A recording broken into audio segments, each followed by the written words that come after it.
Dias Júnior, trazendo para nós aí também um tema muito interessante, voltado para a análise de direitos sociais, prestacionais, princípio da reserva do possível, a uma defesa recorrente da fazenda pública. Né?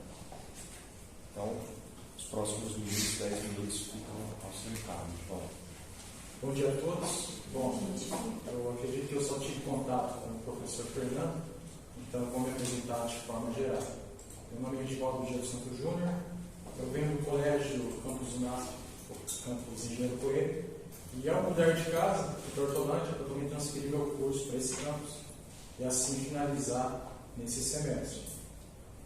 A finalidade é essa, o objetivo é esse. Vai dar certo. E desde já eu cumprimento a banca avaliadora, em nome ao meu orientador, Carlos Gustavo Moinassi, que me ajudou nessa produção desse texto. Então, o título do meu texto é A Judicialização do Direito ao Acesso à Saúde frente à Teoria da Reserva do Possível.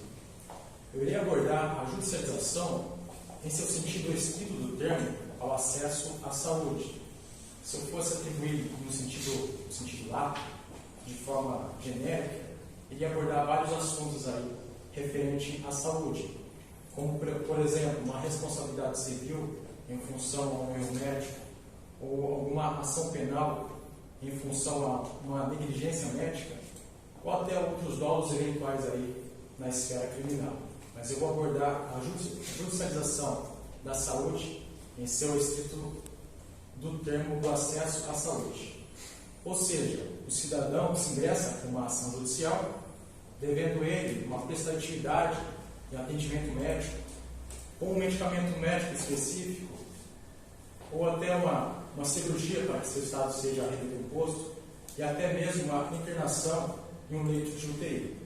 Porém, por esse tratamento médico ocorrem vários empecilhos e obstáculos causados dentro do Poder Judiciário, em seu processo da judicialização.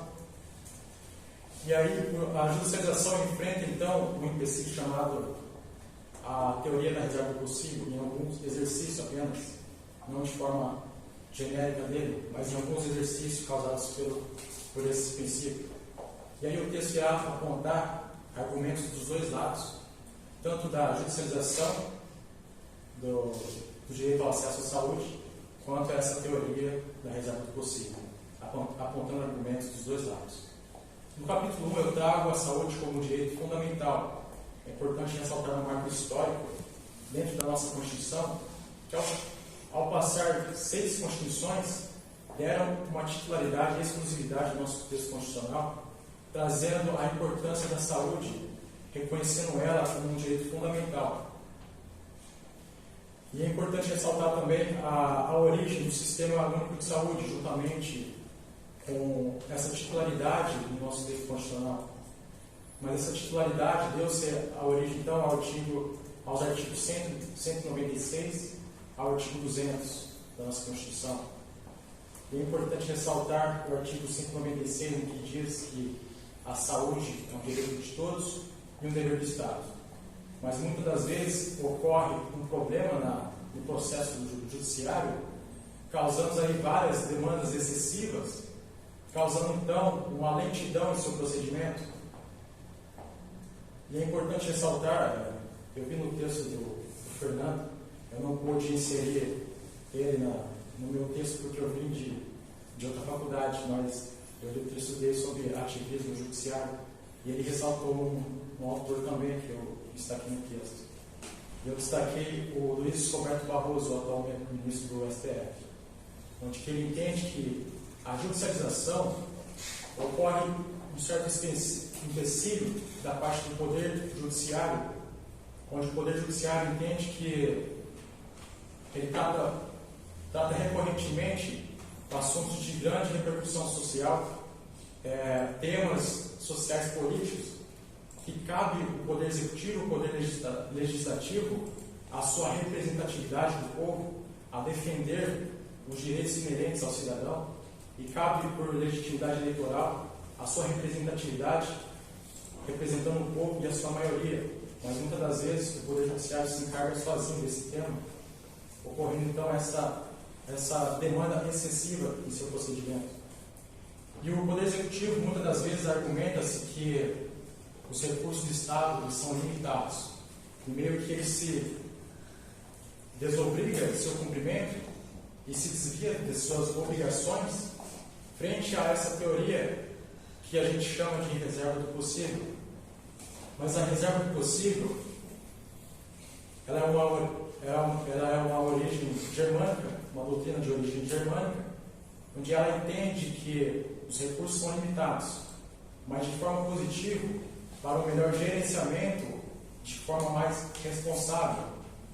E esse artigo, ela se encontra em algum exercício da nossa Constituição. Exemplo esse no artigo 212, em que obriga a União, os Estados, os municípios e o Distrito Federal a utilizar um percentual de receitas resultantes dos impostos e compreendida assim a sua transferência. E também o artigo 100 e o artigo 198, utilizando-se desses recursos públicos, mas na área já da saúde. Porém, esse exercício desse princípio, ela encontra-se uma negatividade, por outro lado, onde esse princípio corta gastos sociais mais que necessários, podendo ocorrer então uma desigualdade social, ou esse princípio pode ser subjetivo também, ao ser interpretado pelos juízes de formas distintas, de várias formas diferentes, utilizando uma hermenêutica de diferentes formas. Ou ela pode ser atribuída também pelo Poder Executivo, onde eu argumentei anteriormente, onde ela pode ser utilizada como uma desculpa para o Poder Executivo se esquivar de suas obrigações, vista a essa regra orçamentária. E para que, finalizando, para que não ocorra essa subjetividade em destaque do direito ao acesso à saúde, deve questionar o princípio da reserva do possível e estar acima dos direitos fundamentais. E vale ressaltar que as normas, as regras orçamentárias versus o acesso à saúde deveriam estar no mesmo plano hierárquico e devendo assim atribuir aos juízes prevalência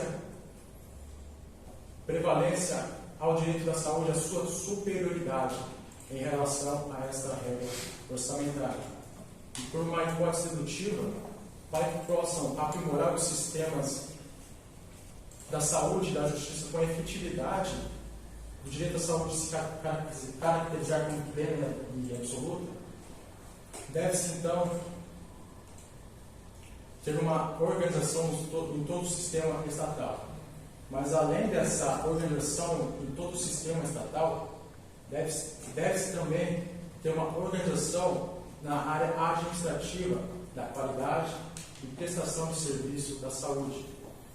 E assim, vinculando o princípio da reserva do possível na sua forma, na sua regra orçamentária, a ter um vínculo com os direitos fundamentais, e só aí poderia concretizar um melhor ordenamento em função e a importância da dignidade da pessoa humana. Muito obrigado.